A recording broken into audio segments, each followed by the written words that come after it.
Good morning दोस्तों, सुबह की गर्मा गर्म चाय के साथ मैं हूं आपका दोस्त ऋतुराज।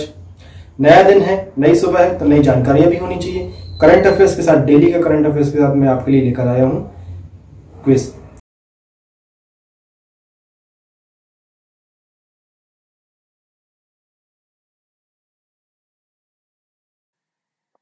तो चलिए जान लेते हैं देश और दुनिया के इतिहास में 30 सितंबर के दिन क्या प्रमुख घटनाएं हुई थी। एक एक करके हम जानेंगे सारी। 30 सितंबर 1947 को भारत और यमन संयुक्त राष्ट्र संगठन के सदस्य बने थे। 1984 में उत्तरी एवं दक्षिण कोरिया के बीच 1945 के बाद पहली बार सीमा खोली गई थी। 1984 को 1993 में 1993 में महाराष्ट्र में एक बहुत दर्दनाक भूकंप आया था जिसमें 20,000 लोग मारे गए थे।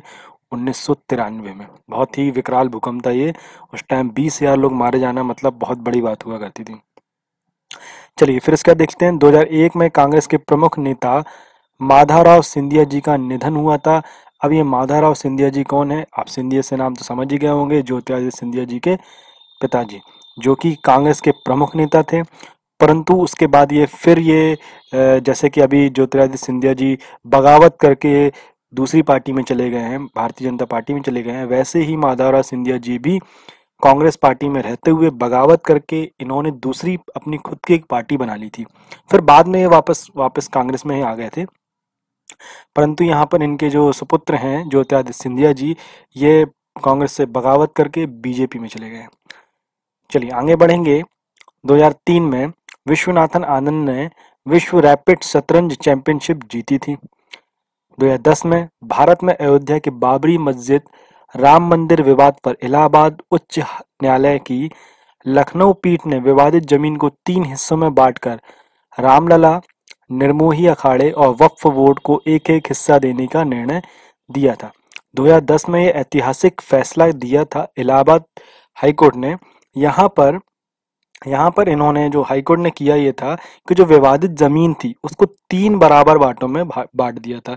रामलला, निर्मोही अखाड़ा और वक्फ बोर्ड को तीनों को एक एक हिस्सा देके यहाँ पे झगड़े को शांत करने का उन्होंने यहाँ पे प्रोविजन रखा था। परंतु उसके बाद फिर वापस सुप्रीम कोर्ट में मामला पहुंचा। उसके बाद सुप्रीम कोर्ट में मामला पहुंचने के बाद अभी रिसेंट में इस पर जो सुप्रीम कोर्ट ने अपना डिसीजन दिया है उसमें सिर्फ रामलला को ही यहाँ पे पूरी जमीन दी गई है और यहाँ पे मंदिर बनने के लिए तैयारी चालू हो चुकी है। विश्व पर्यटन दिवस निम्न में से किस दिन मनाया जाता है? अभी रिसेंट में विश्व पर्यटन दिवस मनाया गया था, तो आपको इसके बारे में पता रहना चाहिए। विश्व पर्यटन दिवस निम्न में से किस दिन मनाया गया था? ऑप्शन है 10 मार्च, 15 अप्रैल, 20 मई या फिर 27 सितंबर। चलिए इसका आंसर आप मुझे करने दीजिए। आपसे निवेदन है, अगर आपने मेरे चैनल को अभी तक सब्सक्राइब नहीं किया है तो प्लीज़ इसे सब्सक्राइब करिए और वीडियो अगर पसंद आता है तो लाइक ज़रूर करिए। और साथ ही साथ अगर आपको इन क्वेश्चंस के आंसर आते हैं तो आंसर आप देते चलिए। अभी आईपीएल का समय चल रहा है, लोग आईपीएल देख रहे होंगे, परंतु आपको आईपीएल देखना है, देखिए मना नहीं करा जाता है और देखना भी चाहिए। स्पोर्ट्स है, कुछ एंटरटेनमेंट होना भी ज़रूरी है, परंतु साथ ही साथ आप पढ़ाई भी करते चलिए, क्योंकि जैसे ही आईपीएल खत्म होगा 2 महीने बाद खत्म हो जाएगा, नवंबर में खत्म होगा, आपके एग्जाम्स चालू हो जाएंगे। एग्जाम्स चालू होंगे, अगर आप लगातार अभी नहीं पढ़ेंगे, आप 4-4, 6-6 घंटे लगातार बैठ के आईपीएल देख के अपना समय खराब करेंगे तो आपको दिक्कत होने वाली है। तो निवेदन है आपसे कि आप सिर्फ स्कोर पे ध्यान दीजिए। अगर आपको इंटरेस्ट है इसके बारे में, लगातार आप 4-4, 6-6 घंटे बैठ के बर्बाद मत करिए। तो यहाँ पर क्वेश्चन है, विश्व पर्यटन दिवस निम्न में से किस दिन मनाया जाता है? तो ऑप्शन है आपके पास, आंसर दीजिए आप इसका कमेंट में मुझे। चलिए इसका आंसर रहने वाला है 27 सितंबर। हर साल 27 सितंबर को विश्व पर्यटन दिवस मनाया जाता है। हर साल इसकी अलग थीम होती है। इस साल विश्व पर्यटन दिवस और ग्रामीण विकास है। इस साल की जो थीम है वह क्या थी? विश्व पर्यटन दिवस एवं ग्रामीण विकास था। इस वर्ष का पर्यटन दिवस ऐसे समय में आया जब दुनिया भर के देश कोविड-19 के प्रभाव से उबरने के लिए पर्यटन की ओर देख रहे हैं। यह दिवस दुनिया भर के लोगों में आपसी समझ बढ़ाने के साथ साथ एक दूसरे की सभ्यता और संस्कृति समझने में सहायता करता है। तो 27 सितंबर के दिन विश्व पर्यटन दिवस मनाया जाता है, परंतु इस बार कोरोना वायरस जो कोविड-19 का जो प्रभाव चल रहा है, इस वजह से सभी जगह पे परेशानियां चल रही हैं, अर्थव्यवस्था ठप पड़ी है सब जगह की, और लोग अपने घरों में बैठे हुए हैं, लोग बाहर नहीं निकलना चाहती हैं, और इस समय पर ये विश्व पर्यटन दिवस इस बार आया है। चलिए नेक्स्ट क्वेश्चन है, हाल ही में किस दिग्गज बीजेपी नेता और पूर्व केंद्रीय मंत्री का 82 साल की उम्र में निधन हो गया? ऑप्शन है आपके पास जसवंत सिंह, नारायण राणे, जेपी नड्डा, सूरत सिंह नेगी। चलिए इसका आंसर आप मुझे कमेंट में दीजिए, क्या रहने वाला है? किस दिग्गज बीजेपी नेता एवं पूर्व केंद्रीय मंत्री का 82 साल की उम्र में निधन हो गया? चलिए इसका आंसर है जसवंत सिंह। जसवंत सिंह जी का रिसेंट में अभी निधन हो गया। ये बीजेपी के बहुत ही दिग्गज नेता थे, बहुत पुराने सीनियर नेता थे, और साथ ही साथ पूर्व केंद्रीय मंत्री भी थे। चलिए कुछ जानकारी और देख लेते हैं इसके बारे में। जसवंत सिंह बीजेपी नेता और पूर्व केंद्रीय मंत्री जी का 82 साल में निधन हो गया। जसवंत सिंह ने पूर्व प्रधानमंत्री अटल बिहारी वाजपेयी के नेतृत्व वाली एनडीए सरकार में 1996 से लेकर 2004 के बीच रक्षा, विदेश और वित्त जैसे मंत्रालयों की जिम्मेदारी संभाली थी। भारतीय सेना में लंबे समय तक सेवा देने के बाद उन्होंने राजनीति में कदम रखा। चलिए यहाँ पे एक काम की चीज हमको क्या मिल गई कि भाई ये पूर्व सैनिक भी थे, भारतीय सेना में थे ये। जसवंत सिंह संसद के दोनों सदस्यों के सदस्य भी रह चुके हैं। चलिए नेक्स्ट क्वेश्चन है, अमेरिका की एक संघीय अदालत ने राष्ट्रपति डोनाल्ड ट्रंप के किस ऐप को प्ले स्टोर पर बैन के आदेश पर रोक लगा दी है? चलिए इसका आंसर आप मुझे कमेंट में दीजिए। ऑप्शन है Instagram, TikTok, Snapchat and Twitter. Twitter है ये, ट्विटर। किस ऐप को प्ले स्टोर पे से बैन करने की जो मांग थी वो ठुकरा दी है अमेरिकी अदालत ने? चलिए चलिए इसका आंसर रहने वाला है टिकटॉक। भाई टिकटॉक की हालत बहुत बेकार चल रही है, पर यहाँ पर एक खुशखबरी मिली है टिकटॉक को कि अमेरिका में इसको प्ले स्टोर बैन करने से मना कर दिया है वहाँ की अदालत ने। अमेरिकी संघीय जज ने देश में मध्य रात्रि से चीनी वीडियो शेयरिंग ऐप टिकटॉक पर बैन लगाने के राष्ट्रपति डोनाल्ड ट्रंप प्रशासन के फैसले को स्थगित कर दिया। ट्रंप ने हाल ही में ऐप को सुरक्षा के लिहाज से टिकटॉक को ऐप स्टोर पर बैन करने का आदेश दिया था, प्ले स्टोर पर बैन करने का आदेश दिया था। इसमें ट्रंप प्रशासन की ओर से कहा गया था कि 27 सितंबर 2020 के बाद एप्पल और प्ले स्टोर से टिकटॉक को डाउनलोड नहीं किया जा सकेगा। अखिल भारतीय फुटबॉल महासंघ AIFF के वर्ष के सर्वश्रेष्ठ फुटबॉलर के रूप में निम्न में से किन दो खिलाड़ियों को चुना गया है? ऑप्शन है आपके पास इंदुमती कथिरेगन एवं सुनील छेत्री, डालिमा छिब्बर एवं Igor Stimac, goalkeeper Gurpreet Singh Sandhu एवं महिला मिडफील्डर संजू बाला देवी या फिर अनुरुद्ध थापा। चलिए इसका आंसर आप मुझे कमेंट में दीजिए, क्या रहने वाला है? चलिए इसका आंसर है गोलकीपर गुरमीत सिंह संधू एवं महिला मिडफील्डर संजू। भारतीय पुरुष टीम के गोलकीपर गुरप्रीत सिंह संधू और महिला टीम के मिडफील्डर संजू 2019-2020 के सत्र के लिए साल के सर्वश्रेष्ठ फुटबॉलर बने। रतन बाला देवी को महिला और अनिरुद्ध थापा को पुरुष वर्ग में emerging footballer of the year का पुरस्कार दिया गया। अखिल भारतीय फुटबॉल महासंघ AIFF ने हाल ही में घोषणा की गुरप्रीत का यह पहला पुरस्कार होगा। वह AIFF के प्लेयर ऑफ द ईयर भी बनने वाले तथा दूसरे और शहर के पहले गोलकीपर भी हैं। उनसे पहले सुब्रत पाल ने 2009 में यह पुरस्कार जीता था। टेलीकॉम कंपनी वोडाफोन ने भारत सरकार के खिलाफ कितने करोड़ रुपए का टैक्स केस जीत लिया है? यहाँ पे बताना है आपको। वोडाफोन के लिए खुशखबरी वाली खबर है यहाँ पे कि भारत सरकार के खिलाफ कितने करोड़ रुपए का टैक्स का जो केस चल रहा था वो जीत लिया है। बताना है आपको। ऑप्शन है 10,000 करोड़ रुपए, 12,000 करोड़ रुपए, 29,000 करोड़ रुपए या फिर 20,000 करोड़ रुपए। चलिए इसका आंसर कमेंट में दीजिए, क्या रहने वाला है? चलिए इसका आंसर है 20,000 करोड़ रुपए। टेलीकॉम कंपनी वोडाफोन ने भारत सरकार के खिलाफ 20,000 करोड़ रुपए का टैक्स केस जीत लिया है। सरकार ने फैसले की जानकारी मिलने के बाद कहा कि यह मध्यस्थता अदालत के फैसले का अध्ययन करेगी और उसके बाद ही आगे की कार्यवाही के बारे में कोई निर्णय लेगी। चलिए यहाँ पे रिपोर्ट के मुताबिक कोर्ट अपने फैसले में कहा कि भारत सरकार की ओर से वोडाफोन पर टैक्स लायबिलिटीज भारत और नीदरलैंड के बीच हुए निवेश संधि समझौते का उल्लंघन होगा। यहाँ पर यह बताया गया कि भाई वोडाफोन कंपनी जो है वो नीदरलैंड की कंपनी है, ठीक है। तो यहाँ पर यह बताया गया कि अगर आप उनसे टैक्स के बारे में या जो भी इनका जो सिस्टम है उसके हिसाब से अगर आप उनको टैक्स लायबिलिटी में रखते हो, तो यहाँ पर जो नीदरलैंड के साथ हुए निवेश संधि है, भारत और नीदरलैंड की जो निवेश संधि है उसका उल्लंघन होगा। इसको देखते हुए यहाँ पे 20,000 करोड़ रुपए का जो टैक्स जो था यहाँ पे माफ करने की बात यहाँ पे करी गई है। चलिए आगे बात करेंगे। विश्व मूक बधिर दिवस, वर्ल्ड डेफ डम डे निम्न में से किस दिन मनाया जाता है?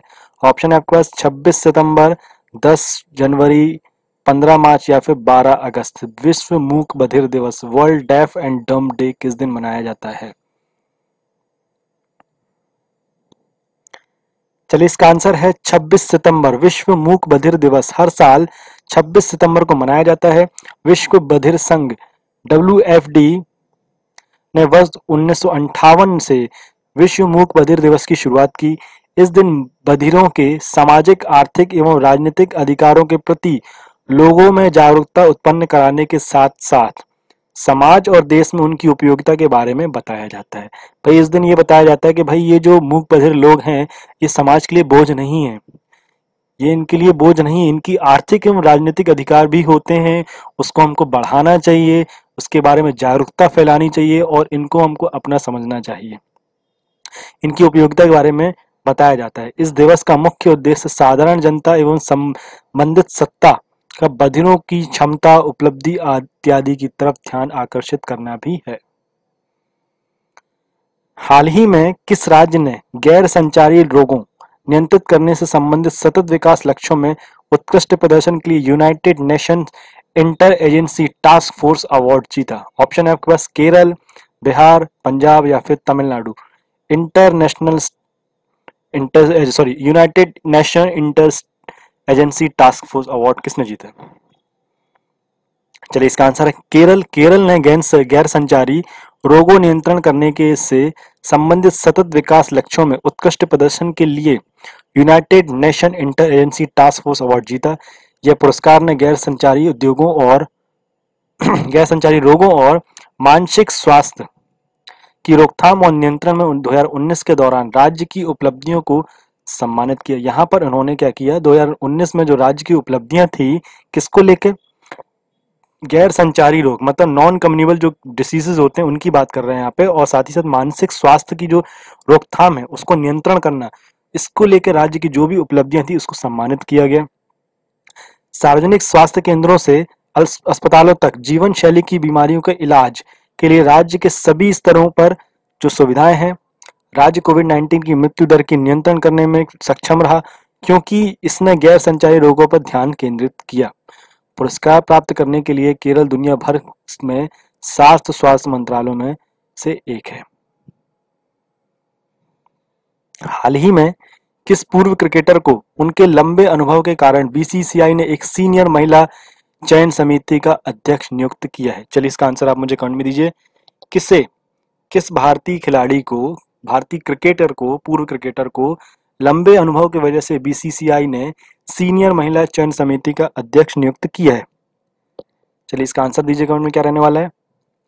ऑप्शन है दीप्ति शर्मा, नीतू डेविड, डायना इंडुलजी या फिर अंजुम चोपड़ा। अगर आपने मेरे चैनल को अभी तक सब्सक्राइब नहीं किया तो प्लीज इसे सब्सक्राइब करिए, और भाई अगर वीडियो पसंद आ रहा है तो लाइक जरूर करिए, और आंसर तो देना ही है आपको, आंसर आप देते चलिए। जो भी अगर आपको लगते हैं कि आंसर मैं जानता हूं तो आप आंसर देते चाहिए। इससे क्या होगा, इससे आपका ही नॉलेज बढ़ना है और आपका कॉन्फिडेंस बढ़ेगा कि भाई ये जो करंट अफेयर्स की चीज़ें हैं, जो मैं न्यूज़पेपर पढ़ रहा हूँ वो मुझे आता है, मैं सारे जवाब दे पा रहा हूँ। तो इससे क्या होगा, आपके ही एग्जाम में आपको फायदा मिलने वाला है। चलिए इसका आंसर क्या रहने वाला है, नीतू डेविड। बीसीसीआई ने पूर्व भारतीय क्रिकेटर नीतू डेविड को उनके लंबे समय के कारण सीनियर महिला चयन समिति का अध्यक्ष नियुक्त किया। वे वर्तमान में उत्तर प्रदेश की सीनियर महिला टीम की प्रमुख कोच भी हैं। बीसीसीआई ने कहा कि वह हेमलता काला की जगह लेंगी और 5 सदस्यीय समिति की अध्यक्ष भी होंगी। यहाँ पे चलिए, प्रतियोगी परीक्षाओं की तैयारी कराने वाले संस्थान आकाश एजुकेशन सर्विसेज लिमिटेड AESL ने हाल ही में किस क्रिकेटर को अपना ब्रांड एम्बेसडर नियुक्त करने की घोषणा की है? चलिए, इसका आंसर आप मुझे बताइए। आकाश एजुकेशन सर्विस लिमिटेड जो है, आकाश कम एक है, एक एजुकेशन सिस्टम, एक एजुकेशन सर्विसेज कंपनी है। ये क्या बताती है? बच्चों को IIT JEE या नीट के एग्ज़ाम या और भी एग्ज़ाम से उनकी तैयारी कराने के लिए कराती है ये। तो यहाँ पर इन्होंने किस क्रिकेटर को अपना ब्रांड एम्बेसडर चुना है? ऑप्शन है आपके पास महेंद्र सिंह धोनी, सचिन तेंदुलकर, युवराज सिंह, गौतम गंभीर। चलिए, इसका आंसर आप मुझे कमेंट में दीजिए। सचिन तेंदुलकर के बारे में एक आपको चीज़ बता दूं, सचिन तेंदुलकर जी को अभी रिसेंट में पेटीएम पेटीएम पेटीएम्स गेम जो है हमारे, उसके ब्रांड एम्बेसडर बनाया गया है, उनको चुना गया है। तो ये तो होंगे नहीं, बचे हैं हमारे पास तीन। तो आप इसका आंसर बताइए क्या रहने वाला है? चलिए, इसका आंसर रहने वाला है युवराज सिंह। प्रतियोगी परीक्षाओं की तैयारी कराने वाले संस्थान आकाश एजुकेशन सर्विस लिमिटेड AESL ने क्रिकेटर युवराज सिंह को अपना ब्रांड एम्बेसडर नियुक्त करने की घोषणा की। आकाश एजुकेशन सर्विस लिमिटेड ने एक विज्ञप्ति में बताया कि युवराज सिंह कंपनी और इसके विभिन्न ब्रांडों के प्रचार प्रसार में सहायता करेंगे। इसके अंतर्गत आकाश इंस्टीट्यूट, आकाश IIT JEE, आकाश डिजिटल एवं मैरिन नेशन शामिल भी हैं। युवराज सिंह के बारे में कुछ जान लेते हैं। इंडियन प्रीमियर लीग में Kings 11 Punjab, Pune Warriors India, Royal Challenger Bangalore, Delhi Daredevils और सनराइजर्स हैदराबाद से भी खेल चुके हैं। लगभग सारी टीमों की तरफ से युवराज सिंह खेल चुके हैं यहाँ पर। चलिए, नेक्स्ट क्वेश्चन है, विश्व बैंक ने हाल ही में किस देश में सुरक्षित पानी और स्वच्छता के लिए $200 मिलियन के ऋण की मंजूरी दे दी है? ऑप्शन है आपका बांग्लादेश, भारत, नेपाल या फिर चीन। $200 मिलियन की ऋण की मंजूरी दी है विश्व बैंक ने सुरक्षित पानी और स्वच्छता के लिए। चलिए, इसका आंसर है बांग्लादेश। विश्व बैंक ने देश के ग्रामीण क्षेत्रों में सुरक्षित पानी और स्वच्छता पर पहुंचाने के लिए सुधार के लिए बांग्लादेश के लिए $200 मिलियन की ऋण की मंजूरी दे दी है। Bangladesh rural water sanitation and hygiene project से 6 लाख लोगों को ग्रामीण इलाकों में स्वच्छ पानी की सुविधा मिल सकेगी। विश्व बैंक ने कहा कि इस परियोजना से बीमारियों को रोकने में मदद मिलेगी। यह परियोजना लोगों को घरों और सार्वजनिक स्थानों पर जल तथा स्वच्छता संबंधी सुविधाओं तक पहुंच प्रदान करके कोविड-19 जैसी खतरनाक बीमारियों से बचने में मदद करेगा। तो ये तो था आज का हमारा करंट अफेयर्स। अब कुछ चीजें और जान लेते हैं। चीन में एक और खतरनाक बीमारी का दस्तक हो चुका है, आ चुकी है, इसके बारे में जानेंगे। चीन में एक अब नई बीमारी आ गई जिसका नाम क्या है? Bubonic plague. ब्यूबोनिक प्लेग आ चुका है चीन में। कोरोना वायरस के बाद अब ब्यूबोनिक प्लेग फैल रहा है।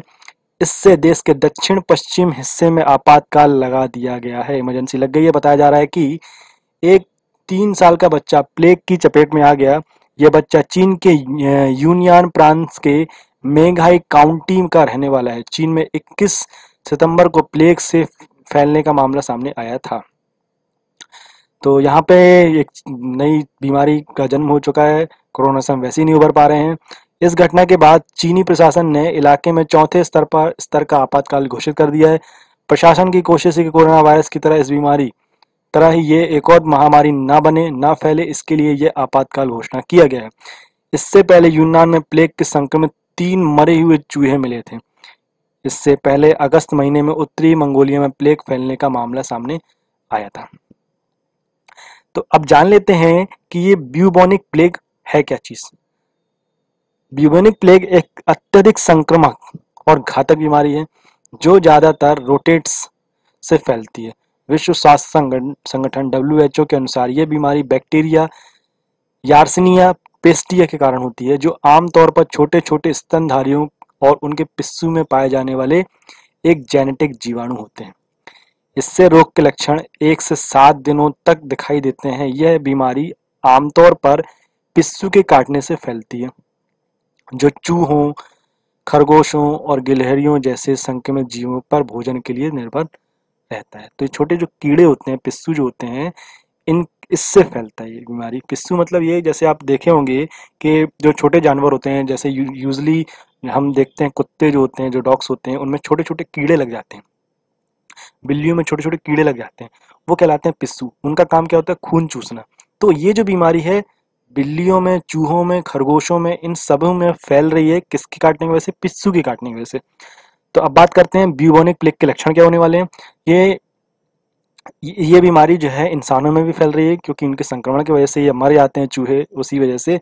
तो डब्ल्यूएचओ के मुताबिक ब्यूबोनिक प्लेग के लक्षणों में अचानक बुखार आना, ठंड लगना, सिर और शरीर में दर्द, कमजोरी, उल्टी, मितली जैसे लक्षण शामिल हैं।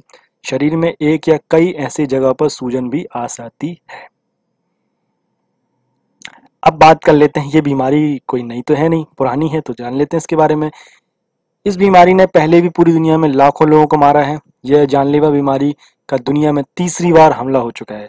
यह बीमारी सबसे पहली बार 5 करोड़, दूसरी बार पूरे यूरो की 1/3 आबादी और तीसरी बार 80,000 लोगों की जान ली थी।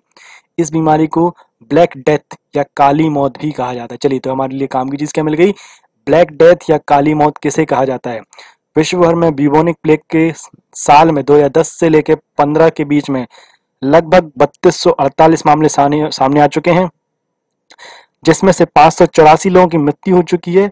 इन सालों में लगातार मामले डेमोक्रेटिक रिपब्लिक ऑफ कॉन्गो, पैरागास्कर, पेरू में आए थे। इससे पहले साल 1970 से लेकर साल 1980 तक बीमारी को चीन, भारत, रूस, अफ्रीका, लैटिन अमेरिका, दक्षिण अमेरिका आदि देशों में भी पाया गया है।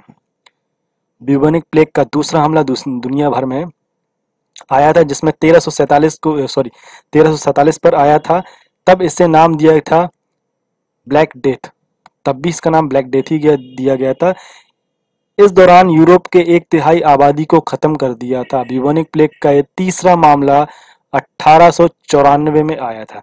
तो यहाँ पे 2 बार हमने देख लिया। यहाँ पे सबसे पहले की बात, दूसरा हमला कब हुआ था? यहाँ पे 1347 में। फिर तीसरा हमला यहाँ देख लिया 1894 में। तब इसमें 80,000 लोगों को मारा था। इसका ज़्यादातर असर हांगकांग के आसपास देखने को मिला था। भारत में साल 1994 में 5 राज्यों में ब्यूबोनिक प्लेग के करीब 700 केस सामने आए हुए। तो हमारा क्या आज का करंट अफेयर्स। नेक्स्ट क्लास में हम पढ़ेंगे। कल की क्लास में मैं डेली आपके लिए लेके आने वाला हूँ। डेली हमारी क्लास रहने वाली है। कल हम फिर पढ़ेंगे कल का करंट अफेयर्स और सारी चीजों को जानेंगे। आशा करता हूँ आपको ये मेरा वीडियो पसंद आया होगा। अगर पसंद आया है तो लाइक करिए और ज्यादा से ज्यादा शेयर करिए। और अगर आपने इस चैनल को सब्सक्राइब नहीं किया है तो प्लीज इसे सब्सक्राइब करिए। हमारी क्लास रेगुलर चल रही है। मैथ्स की क्लास भी हमारी रेगुलर चल रही है, साइंस भी चल रही है, सारी क्लासेस हमारी रेगुलर चल रही है। Thank you.